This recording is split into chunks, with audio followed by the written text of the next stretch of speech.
अस्सलाम वालेकुम viewers, hope you are all fine. आज मैं हाजिर हूँ एक नई वीडियो के साथ जो कि है डिस्टेंस एंड डिस्प्लेसमेंट पे। लास्ट टाइम मैंने वीडियो बनाई थी बोर्ड मैथ्स पे। अगर आपने अभी तक वो वीडियो नहीं देखी तो उसका लिंक मैं डिस्क्रिप्शन बॉक्स में डाल दूँगी, आप वहाँ से जाके वो वीडियो देख सकते हैं।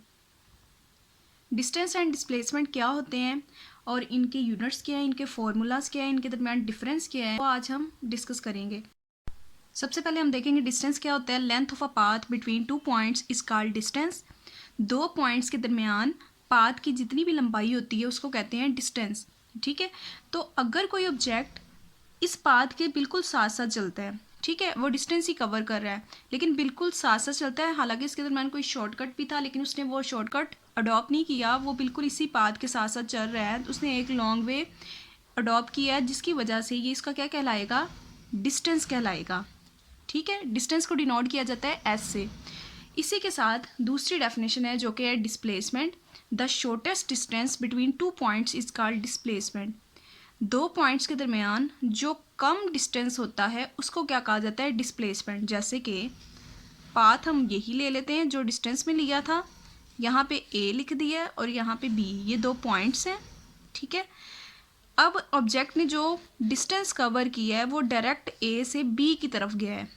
ठीक है, डायरेक्ट ए से बी की तरफ गया है, उसने भी डिस्टेंस ही कवर किया लेकिन उसने एक शॉर्टकट लिया है। जो उसने शॉर्टकट लिया है वो किसका क्या कहलाएगा, डिस्प्लेसमेंट, जिसको स्मॉल डी से रिप्रेजेंट किया जाता है। ठीक है, यहाँ पे डी के ऊपर मैंने वेक्टर का साइन लगाया, इसका मतलब ये है कि जो डिस्प्लेसमेंट है ये एक वेक्टर क्वांटिटी है। ठीक है, और यहाँ पे इसकी डायरेक्शन आपने लाजमी शो करनी है जो ए से बी की तरफ ऑब्जेक्ट मूव कर रहा है। तो डिस्प्लेसमेंट और डिस्टेंस में यही फ़र्क है, जो लॉन्गेस्ट पाथ होता है और जो डिस्टेंस कोई भी ऑब्जेक्ट कवर करे और कोई भी शॉर्टकट ना ले वो कहलाता है डिस्टेंस। और जब कोई बॉडी शॉर्टकट लेके किसी डिस्टेंस को कवर कर ले तो वो कहलाएगा डिस्प्लेसमेंट। अब हम देखते हैं कि डिस्टेंस एंड डिस्प्लेसमेंट में डिफरेंस क्या है। अब हम ये देखेंगे डिस्टेंस एंड डिस्प्लेसमेंट के दरमियान डिफरेंस क्या है। सबसे पहला जो डिफरेंस होगा वो इनकी डेफिनेशन है। डिस्टेंस की सबसे पहले हम डेफिनेशन लिखते हैं, the length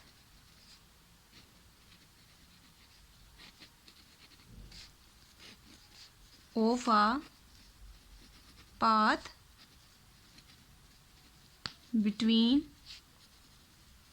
two points is called distance।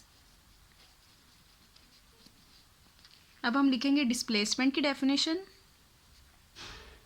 The shortest distance between two points is called displacement। Second इसका डिफरेंस होगा इसका फॉर्मूला। डिस्टेंस का फॉर्मूला होता है S is equal to V T, जबकि डिस्प्लेसमेंट का फॉर्मूला है D is equal to V T. आपने डी के ऊपर वेक्टर का साइन लगाना है और V के ऊपर भी वेक्टर का साइन लगाना है। यहाँ पे जो V है वो डिनोट कर रहा है वेलोसिटी को, T डिनोट कर रहा है टाइम को और D डिस्प्लेसमेंट को। इसी तरह यहाँ पे जो V है ये डिनोट कर रहा है स्पीड को और T डिनोट कर रहा है टाइम को, जबकि S डिनोट कर रहा है डिस्टेंस को। क्योंकि स्पीड एक स्केलर क्वांटिटी है इसलिए हमने डिस्टेंस को भी क्या लेना है, स्केलर क्वांटिटी, जबकि वेलोसिटी एक वेक्टर क्वांटिटी है, इस वजह से डिस्प्लेसमेंट को भी क्या लेंगे, वेक्टर क्वांटिटी। ठीक है, नेक्स्ट जो हमने इसका डिफरेंस लिखना है वो है इसका यूनिट।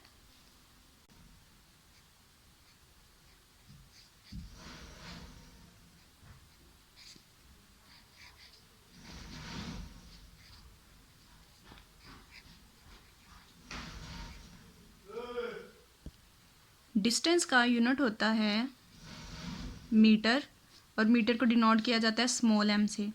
डिस्प्लेसमेंट का भी यूनिट मीटर होता है और इसको डिनोट किया जाता है स्मॉल m से। नेक्स्ट इसका डिफरेंस है क्वांटिटी, कि ये स्केलर क्वांटिटी है या वेक्टर क्वांटिटी है। तो हम यहाँ पे लिख लेते हैं क्वांटिटी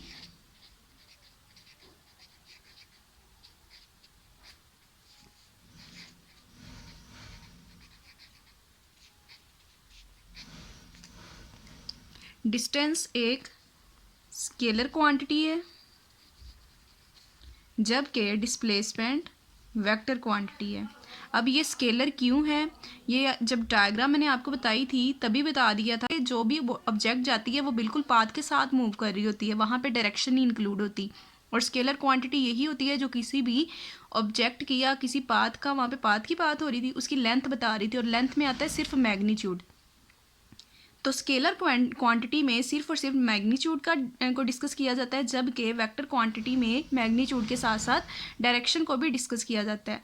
इस वजह से हमने डायग्राम में भी देखा था कि जब डायग्राम में ए बी पॉइंट्स दो थे तो ऑब्जेक्ट ने डायरेक्ट किस तरफ मूव किया था, बी की तरफ। तो यहाँ पे डायरेक्शन इंक्लूड होगी थी, ये एरो शो कर रही है डायरेक्शन को, ठीक है। और ये जो इसकी लेंथ है वो शो कर रही है मैग्नीट्यूड को। और मैग्नीट्यूड और डायरेक्शन जब दोनों आपस में मिल जाती हैं तो वो मिलके एक वेक्टर क्वांटिटी बनाती हैं, ठीक है। जबकि डिस्टेंस में हमने देखा था दो ऑब्जेक्ट्स के दरमियान जो लेंथ आ रही थी पाथ की, उसमें सिर्फ और सिर्फ ऑब्जेक्ट मूव कर रहा था, डायरेक्शन की बात नहीं हो रही थी। तो जब ये साथ साथ बिल्कुल मूव कर रहा था वहाँ पे सिर्फ आ रहा था मैग्नीट्यूड, ठीक है। और मैग्नीट्यूड हमें बताता है कि वो एक स्केलर क्वांटिटी है। पांचवा जो इसका डिफरेंस है वो आप ये डायग्राम भी ड्रॉ कर सकते हैं। इसके अलावा आप ये भी लिख सकते हैं कि इनका सिंबल क्या है। डिस्टेंस का सिंबल